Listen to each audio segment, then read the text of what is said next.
Pag-usapan po natin itong topic natin this morning, no? Experiencing the power of the name of Jesus, no? Maraming tao, no, ang talagang naniniwala na makapangyarihan ang pangalan ng ating Panginoong Hesus. Sino po dito ang nakaranas na siyang pagalingin sa pangalan ng ating Panginoon? Amen. Nakaranas na siya na maging masaya dahil nandiyan ang Panginoon sa tabi niya. Lahat tayo, no? Lalo na sa panahon ng ating panghihina, nakakaranas tayo ng mga pigati sa buhay. Pero because the name of the Lord is always on our side and the presence of God is always with us, no, nakakaranas tayo ng tunay na kapayapaan. Amen? Kaya nga, doon sa kanta natin kanina, sabi, I'm not enough unless you come. Sabi pa nga, will you meet me here again? No? Kung sa Tagalog, Lord, katagpuin mo muli kami. No? Kaya sa araw na to, maging excited tayo na katagpuin ng presensya ng Panginoon, no? Maging willing tayo na magpabago sa ating Panginoon. Amen. So experiencing the power of the name of Jesus, no? Sino dito yung nakaranas ka na mag-pray? Of course, lahat tayo nagpe-pray tayo, right? Na lahat tayo ang gusto natin sa buhay ay tugunin ng Lord ang mga prayer natin, no? Sino dito yung nag-pray ka pero ayaw mong tugunin ni Lord? Lord, sana po wag mong tugunin yung prayer niya, Lord. Ganong klaseng prayer, no? Of course, lahat ng prayer natin ay galing sa pangangailangan natin, no? May mga tao na magpe-pray kasi may kailangan sila. But pag dumating yung time na wala nang kailangan, they forgot to pray. No, hindi na nagpe-pray, hindi na lumalapit sa Panginoon, no? And meron naman mga tao na they always call upon the name of the Lord, but nothing happens. No, walang nangyayari, walang nagaganap. Just like the story na i-share ko po sa inyo, let's open our Bibles on Acts chapter 19, verse 11 to 16. No? Pero bagong lahat, sino dito may dalang Bible? Ayan. Taas natin ang ating mga Bible. Ayan. At gaya nga ng ating ugalian, no? Magkaroon tayo ng panata sa ating Lord sa paggamit ng ating Bible. Kaya lahat po tayo tumayo. No? Lahat ng mga may Bible. Ayan. At mga magdadala ng Bible next week. Yan. So, lahat po tayo, no? Sabay-sabay po tayo magkaroon, kumbaga sa flag ceremony, ito yung panatang makabayan, no? Pero ito, ang ating panata sa Panginoon, no? So, lahat po tayo, itaas ang ating Bible. Ayan, taas mo yan. Pagmalaki mo yan. At sabihin po natin, sabay-sabay, ito ang aking Biblia. Pinaniniwalaan ko ang lahat ng nakasulat dito.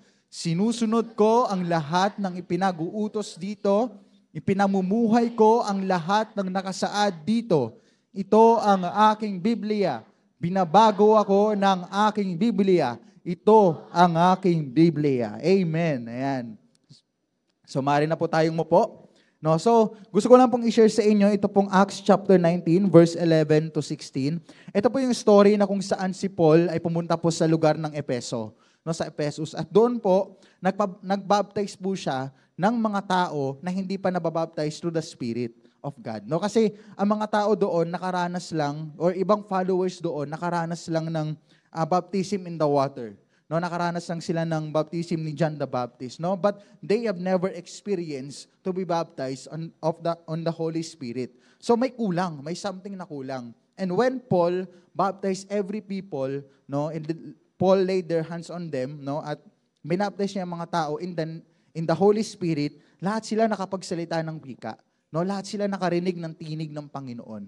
No, at lahat sila nagka-receive ng revelation.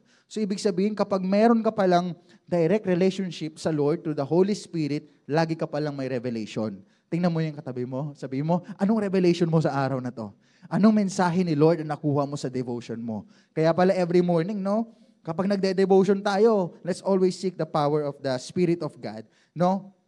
Ngayon, punta po tayo sa verse 11. No? God gave Paul the power to perform unusual miracles. Alam niyo po kasi itong Efeso din, no, itong lugar ng mga Ephesians, lugar din to na kung saan maraming salamangkero. Yan, maraming magicians. Kaya mangha-mangha rin sila dun sa power ni Paul. No? And tuloy po tayo. Sabi sa verse 11, God gave Paul the power to perform unusual miracles. When handkerchiefs or aprons that are merely touched his skin were placed on sick people, they were healed with their disease and evil spirits were expelled. In verse 13 naman po, sabi dito, a group of Jews was traveling from town to town, casting evil spirits. They tried to use the name of the Lord Jesus in the incarnation, saying, I command you in the name of Jesus whom Paul preaches, and to come out. So, ito po yung mga exorcist na kung saan nabalitaan lang nila.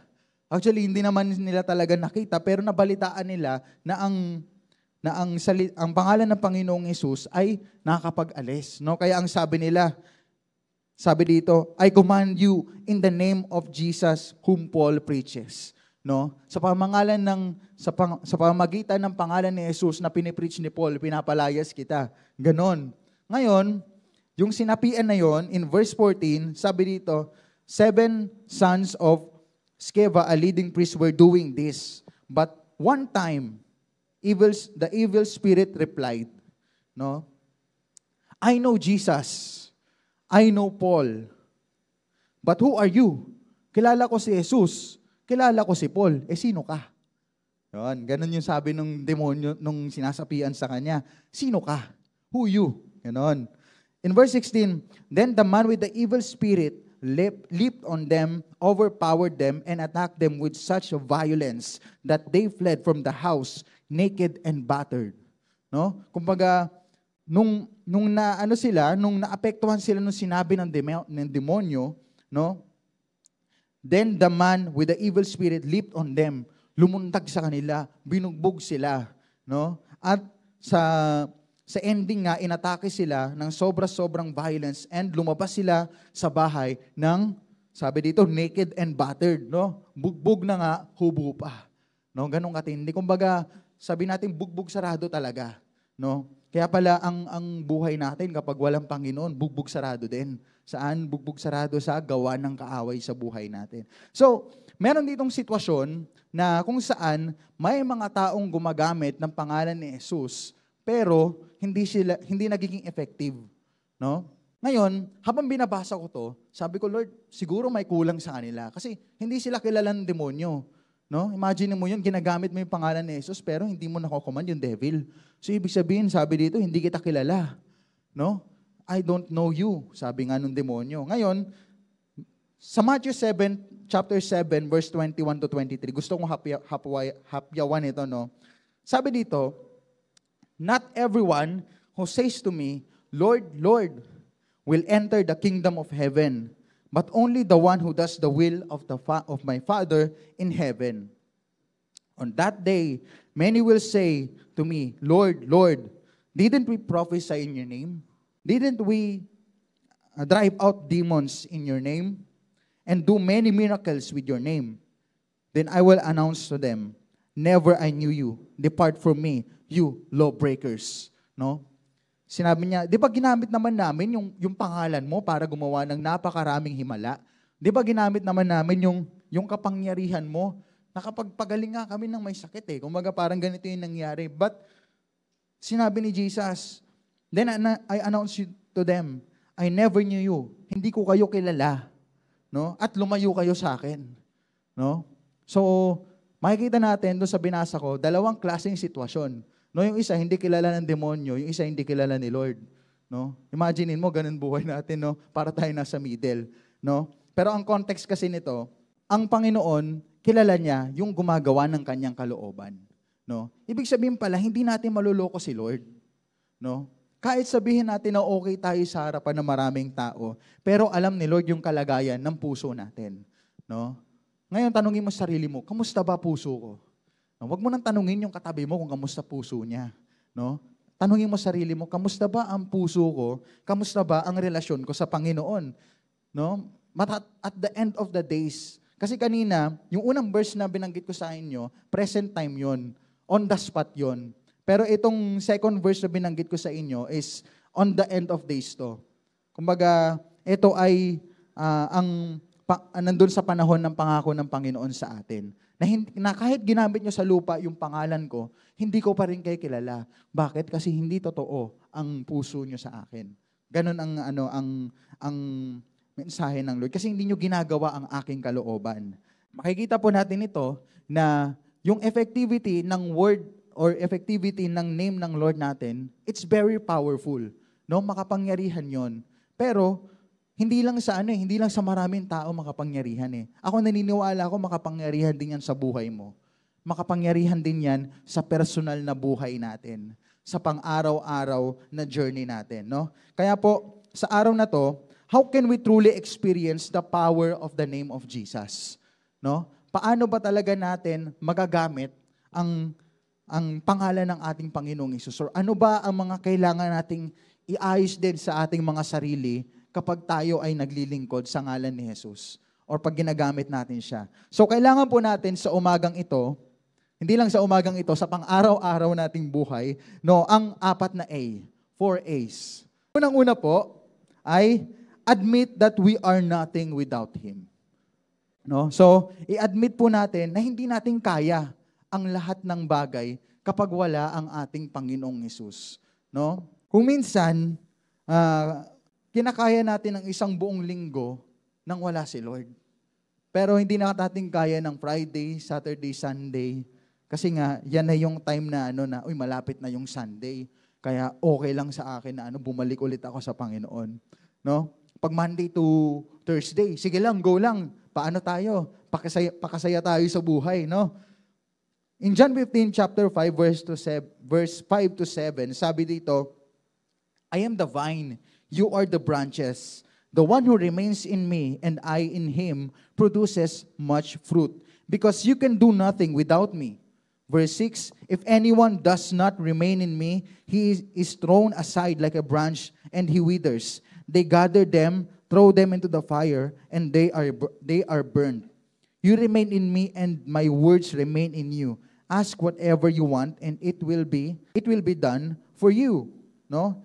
So, makikita po natin na lahat ng pangangailangan natin, even not in the things, in material things, but our spiritual life, si Jesus din ang kailangan nating puntahan. Si Jesus din ang kailangan nating babalikan. Kasi, unang-una po, we should remain in Him eh. Ang linaw ng mensahe niya na, kapag kayo ay nanatili sa akin, ang salita ko ay mananatili sa inyo. No?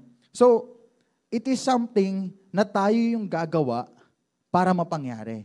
Sabihin mo nga sa katabi mo, ikaw ang gagawa ng paglapit sa Panginoon, hindi yung cell leader mo.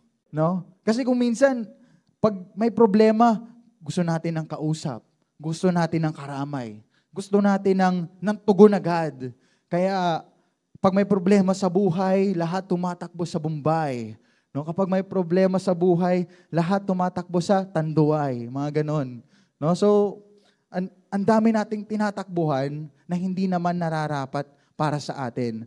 Pero, first things first, ang sinasabi ng Panginoon sa atin, we should remain on Him. No? Manatili tayo para manatili siya sa atin. For those people who remain in the love of the Lord remains on them. The joy of the Lord remains on them. The joy of the Lord, the presence of God remains on them. No? Ano man ang pagsubok na nangyayari sa buhay mo, because you keep on going back to the presence of God, laging may tugon ng Panginoon sa atin. Kaya sino po sa umagang ito gusto mong tugunin ka ng Lord? Lahat tayo, no? We can never be righteous without Him. Hindi tayo magiging matuwid kung wala siya. Kasi God looks on Jesus sa buhay natin, no? Hindi naman talaga ikaw lang ang tinitingnan ng Lord eh, no? Nakikita ng Lord sa iyo mali, nakikita ng Lord sa iyo ang kasalanan, but because you have Jesus in your life and you accepted Him as a Lord as the Lord and Savior of your life, nagkakaroon ng tinatawag na righteousness. Nagkakaroon ng tinatawag na katwiran, no? There's nothing you can do that could save you, no? Kasi ang ating Panginoon na nakagawa nun. And we deserve nothing but the grace of God. Wala kang ibang wala kang pwedeng ipagmalaki. Wala kang pwedeng i-flex sa Panginoon. No, Lord, meron akong BMW, pinagpala kasi ako ng Lord, kaya meron akong, baka kasi mahal ako ni Lord, kaya meron akong ganitong bagay. There's nothing you can flex for your salvation. No? Wala kang pwedeng ipagmalaki, wala kang pwedeng sabihin na, oy, kaya ako to ginawa kasi, kaya ako pinagpaalan ng Lord kasi ginawa ko tong bagay na to. Kaya ako Kaya ako naligtas kasi naging mabuti ako, namigay ako ng pera sa pulubi. No, you cannot brag about those things when you are in the front of God. Kasi when God sees you, no, kapag nakikita ka ng Lord, nakikita niya ang basag na buhay mo. No, nakikita niya ang basag na puso natin. And the only way, no, para magkaroon tayo ng kaayusan is to always go back into the presence of God. Kaya nga every day of our lives, we are really encouraged, no, to do our devotions. Not because it is a requirement sa destiny training, sa life class, but because it is a necessity in your faith.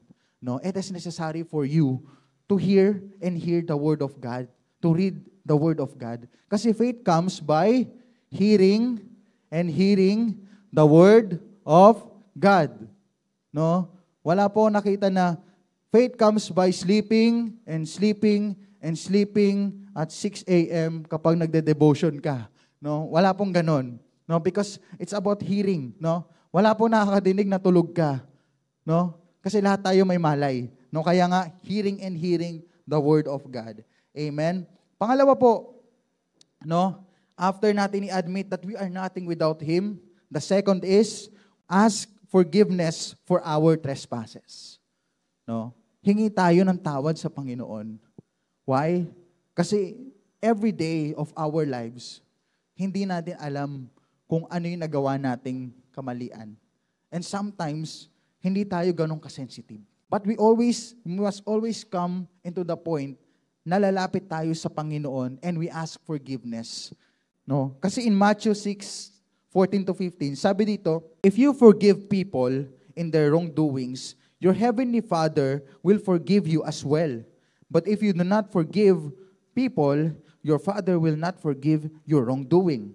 No? So, malaking parte ng pananampalataya natin ang tinatawag na pagpapatawad.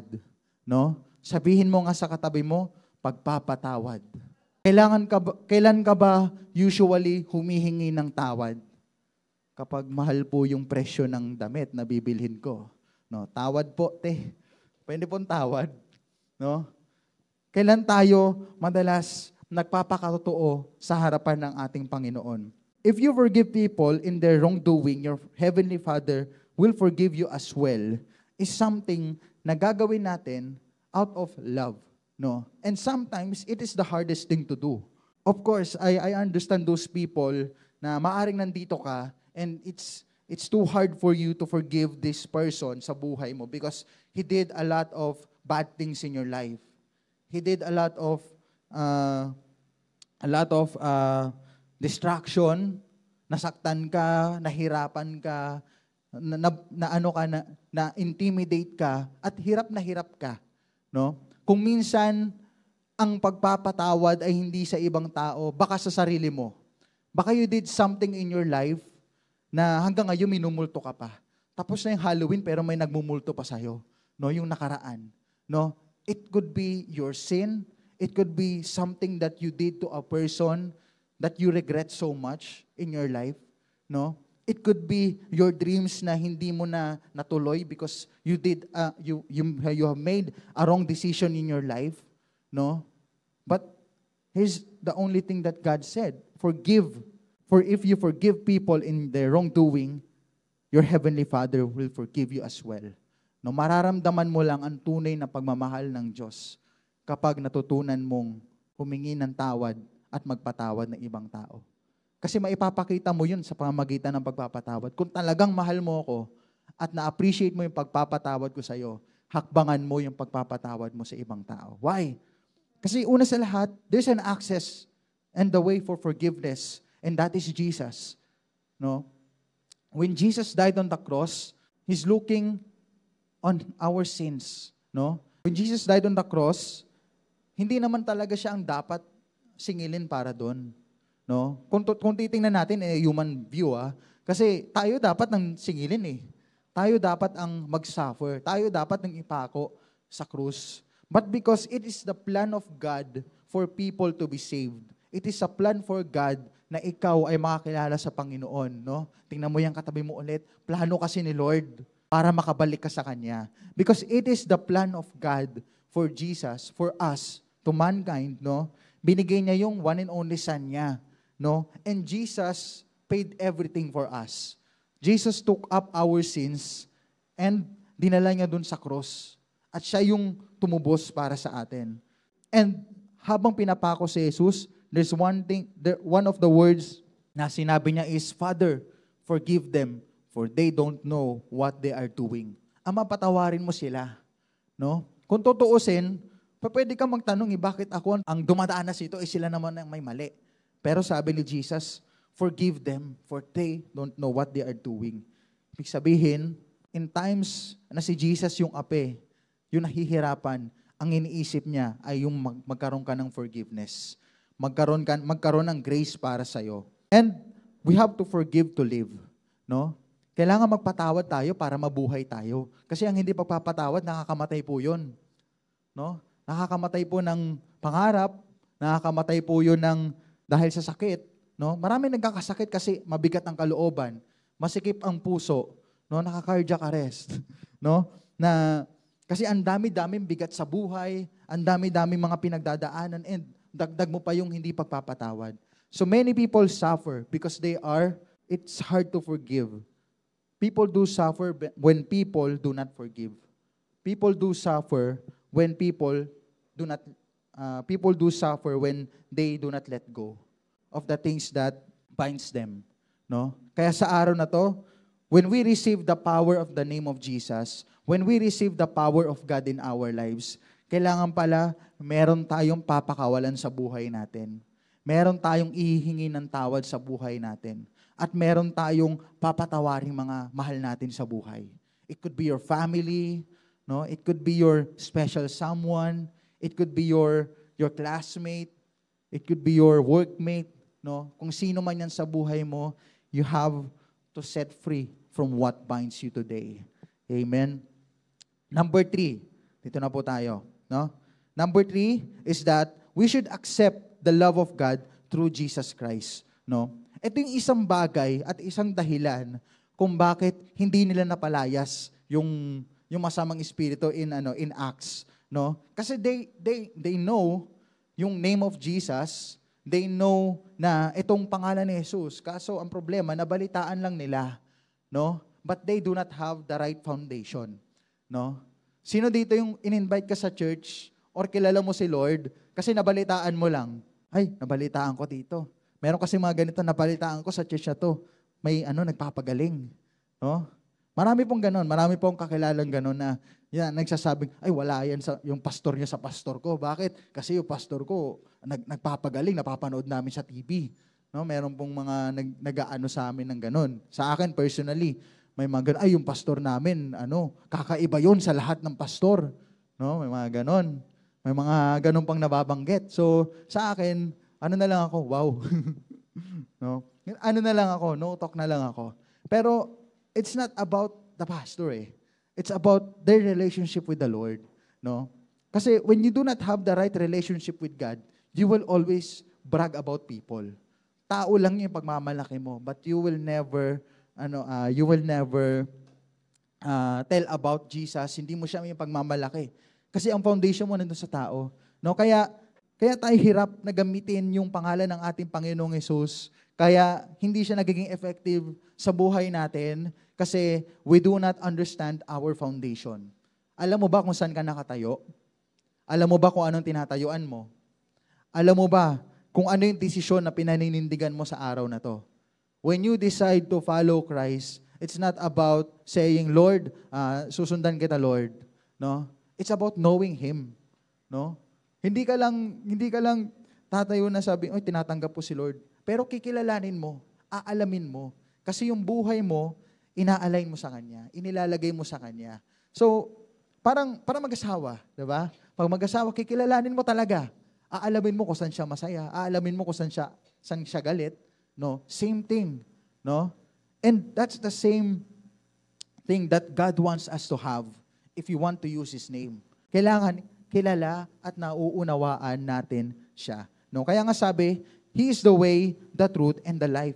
Kasi sabi doon sa Bible, there's no other way, no, na makakapagdala sa atin sa Panginoon, kundi sa pamamagitan niya. So, He is the way, the truth, and the life, and that is Jesus. Siya ang katotohanan na dapat meron tayo. Kasi yung katotohanan na meron tayo ay yung mga bagay na nakikita lang natin. Wala yun. Kumbaga sa salita ng mundong ito, olats ka. No? Sabi mo nga sa katabi mo, olats ka pag wala si Lord. Oh. Kasi nga, if we are not founded on the Word of God, papaano mo paninindigan yung tinatayuan mo? No? Ang dahilan kung bakit hindi na napalayas yung masamang espiritu, kasi nung nagsalita na hindi ko kayo kilala, ano nangyari? Wala na nakasulat na nahimik na sila. So naapektuhan sila. Nung naapektuhan sila, kaya nabugbog sila. No? Nagpatalo nagpabugbog nagpabuli. No? Kaya nabugbog. But if you are a person na alam mo yung stand mo sa Panginoon, lalaban ka Sabi mo nga sa mo, lalaban ka Kaya mong lumaban No? Kaya mong lumaban, hindi mo lang alam kung paano. No? Eto, kaya nila lumaban, hindi lang nila alam kung paano. Kaya nga kailangan nating maunawaan si Jesus sa buhay natin. Otherwise, hindi natin alam kung ano yung foundation natin. Kaya, in every day of our lives, let's always think about the Word of God and how the Word of God is strengthening us. No? Pinapatibay ka pa ba ng salita ng Panginoon? No? Tanungin natin yung sarili natin sa oras na ito. No? Pinapatibay pa ba ako ng salita ng Panginoon? Pinapatibay pa ba ako ni Jesus? O talagang pinapaiyak na lang ako? Talagang emosyon ko na lang to? No? Sana sa buhay natin, hindi tayo tatayo, hindi tayo magsisimba, hindi tayo maglilingkod dahil emotional tayo. No? Kasi ang taong nagdedesisyon through emotions, yan yung mga tinatawag na may short-time commitment. Pag okay ako, sige, go ako Lord. Pero pag ayaw ko na, sige, bye-bye Lord, bye-bye church, bye-bye everyone. No? Mag-share ka pa sa TikTok, mag-share ka pa sa Instagram kung paano ka magsasalita against your church. Diba? Against the people in the church. Bakit? Kasi short-time commitment lang Kaya when we accept God, when accept Jesus in our lives, it is not just because you are too emotional, but it's because you are committed. You have the decision na sundan ng Panginoon. Because He is the only way to the Father. And sa Kanya, naroon ang katotohanan. Amen? At ang katotohanan ang magpapalaya sa'yo. Turo mo yung katabi mo, sa'yo. Sa'yo. And number 4, ito po, I will end on this last letter A. Sabi po dito, align your life to do His will. No? Ano yung 4 na A natin? Una po ay admit that we are nothing without Him. Pangalawa, ask forgiveness for our trespasses. Pangatlo, accept the love of God through Jesus Christ. Yan. And number 4, align your life to do His will. So, sabi po sa Galatians chapter 2, verse 19 to 20, for through the law, I have died to the law, so that I might live for God. I have been crucified, and I have been crucified with Christ, and I no longer live. No? I no longer live. Hindi na ako nabubuhay. No? Pero not necessarily, baka mamaya magtanong ka, ba't nandito ka? Hindi po ganun. Iba po ito. I no longer live, but Christ lives in me. Hindi na ako ang nabubuhay sa sarili ko, pero si Jesus na ang nabubuhay sa akin. The life that now I live in the body, I live in the faith in the Son of God who loved me and gave Himself to me. No? So, the moment we accept the Lord in our lives, sabi ko nga sa inyo, it's not just an emotion, but it's also a commitment. A commitment to align our life with the Word of God. To align our life sa standard ng Panginoon. To align our life into repentance, into genuine repentance, into leaving our past behind. So, when you have Christ in your life, may pagmamalaki mo siya because first, He has forgiven you. Pangalawa, He is your Lord and Master. At pangatlo, you're walking in His way. Kaya kung titingnan natin, doon sa pangalawang verse na binanggit ko in Matthew chapter 7, verse 21 to 23. Sabi niya doon, hindi ko kayo kilala.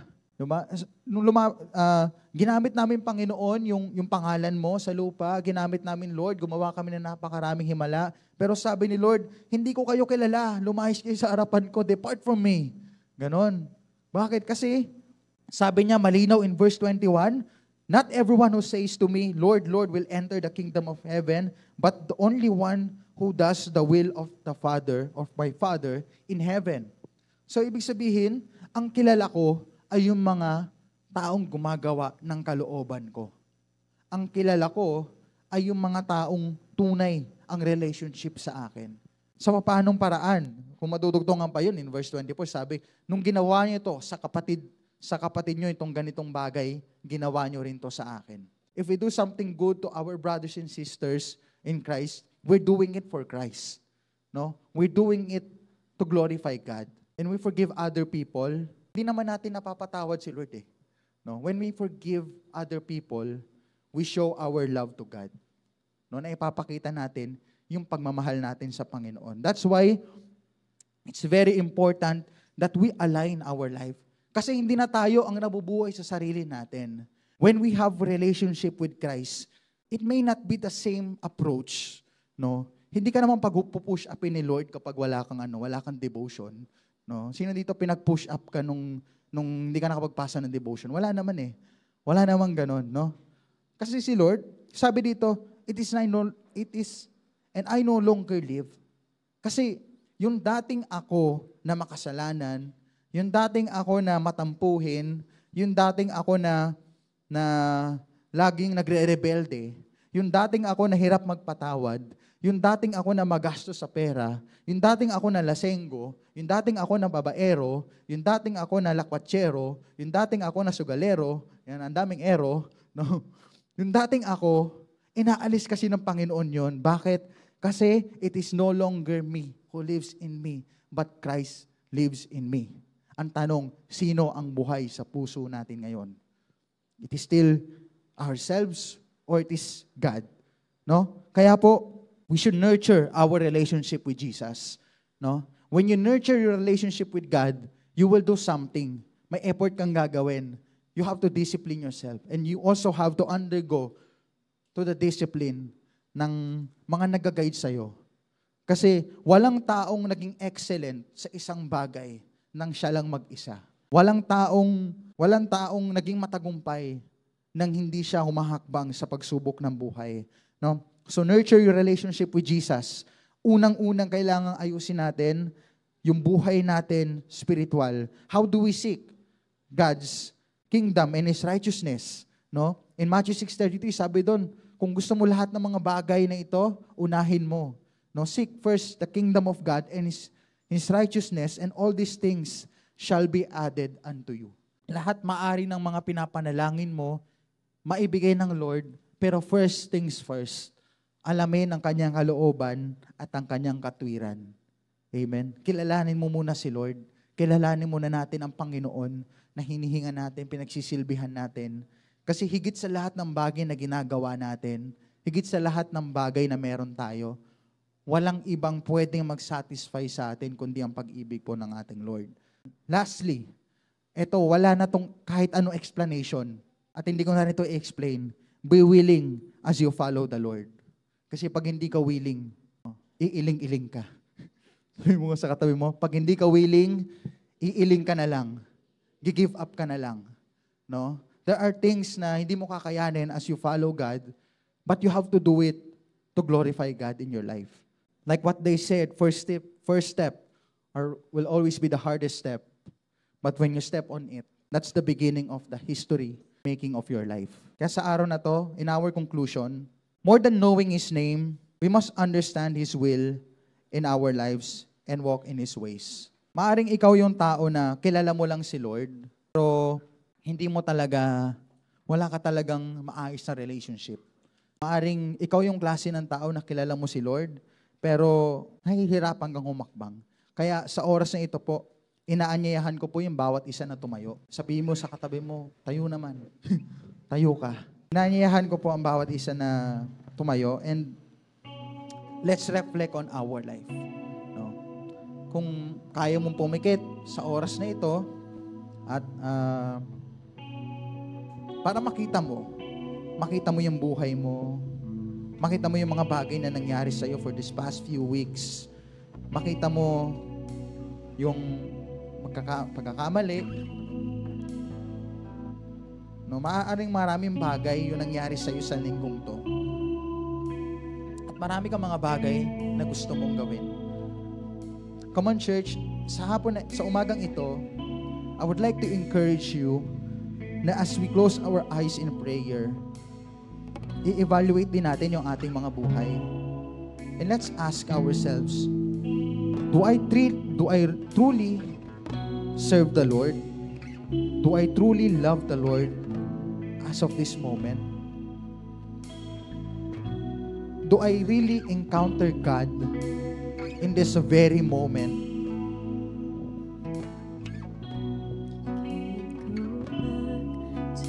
Do I really have that relationship that you want, oh God? Okay pa ba ako sa iyo, Lord? Okay pa ba yung puso ko sa iyo? Kung ikaw yung klase ng tao na yan ang laman ng puso mo sa oras na ito, tanungin mo si Lord, humingi ka ng, sabihin mo sa Panginoon, Lord, siyasatin mo ang aking puso. Kung may nakikita ka mang mali sa buhay ko, ituwid mo ito, Panginoon. Kasi hindi ako makakapaglingkod ng maayos sa iyo hanggat ang mga bagay na ito ay narito pa sa buhay ko. Ikaw ba yung klase ng tao sa araw na to na hirap kang magpatawad? Ikaw ba yung klase ng tao sa araw na to na hirap kang mag-manage ng finances mo? Ikaw ba yung klase ng tao sa oras na ito na naguguluhan ka kasi hindi mo alam kung anong pipiliin mo sa buhay mo? Naguguluhan ka kasi hindi mo alam kung sino ang susundin mo. Ang mga tao ba sa paligid mo? Ang kumpanya na meron ka? O ang Panginoon na tumatawag sa'yo at sinasabing maglingkod ka sa akin? Ikaw ba yung klase ng tao na kahit ilang beses ka nang uma-attend sa church, kahit ilang beses ka nang nagde-devotion, kahit uma-attend ka ng cell group, pero pag mag-isa ka lang, marami naglalaro sa kaisipan mo. May mga kasalanan na naitatago na hanggang ngayon ay buhay pa rin. Kung ikaw yung klase ng tao na yon, sa araw na to, kung maaari sumambit ka sa Panginoon. Kasi sa totoo lang, alam naman ni Lord yan eh. Hindi mo maitatago sa Kanya yan. But God wants to heal you now. God wants to receive that 4 A's sa buhay natin. God wants us to admit that we cannot live this life without Him. God requires us to forgive because it is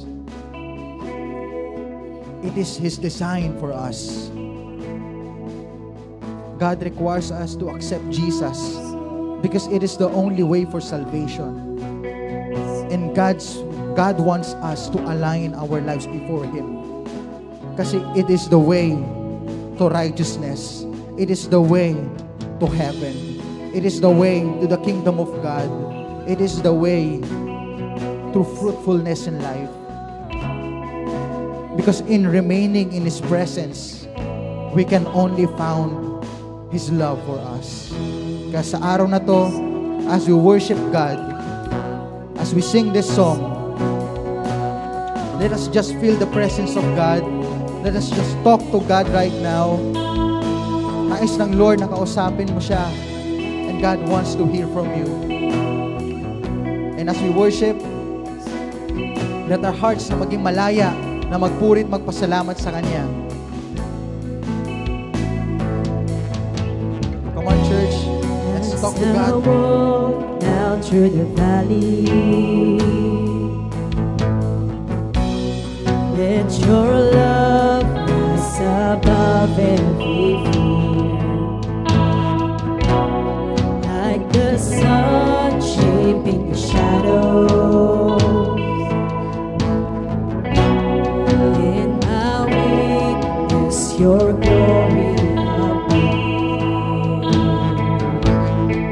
on, church, let's declare this together.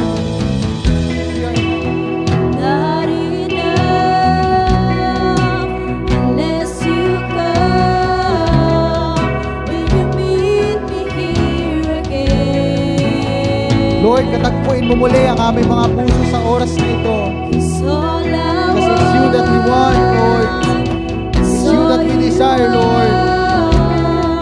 Will you meet me here again? I'm not enough unless you come. Will you meet me here again? 'Cause all I want, 'cause all I want is all you are. Will you meet me here again? I'm not enough, not enough unless you come. Will you meet me here again? 'Cause all I want is all I want, is all you are.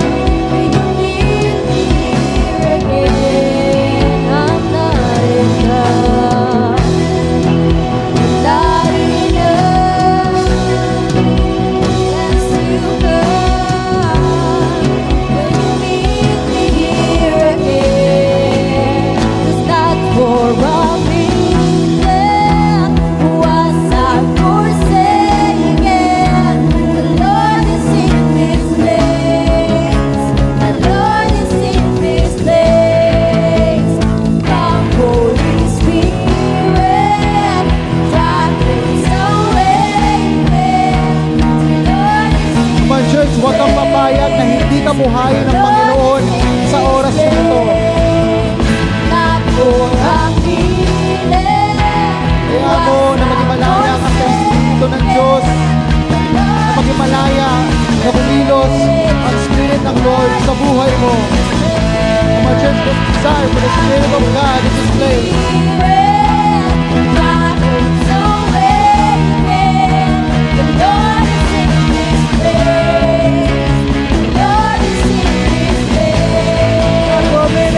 For a minute was I forsaken. The Lord is in this place. The Lord is in this place. The Holy Spirit travels away there. The Lord is in this place. The Lord is in this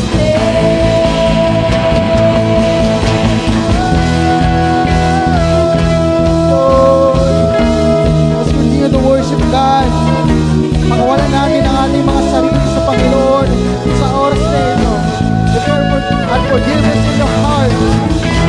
Don't let this day na matapos na hindi mo pinapatili sa Panginoon ang bagay na yan. Huwag mong hayaan na hindi makakilos ang Espiritu ng Diyos sa buhay mo. As we sing praises to God this morning, let's also release ourselves before God and release ourselves from the things that binds us and make a declaration of His goodness. Make a commitment right now to the Lord.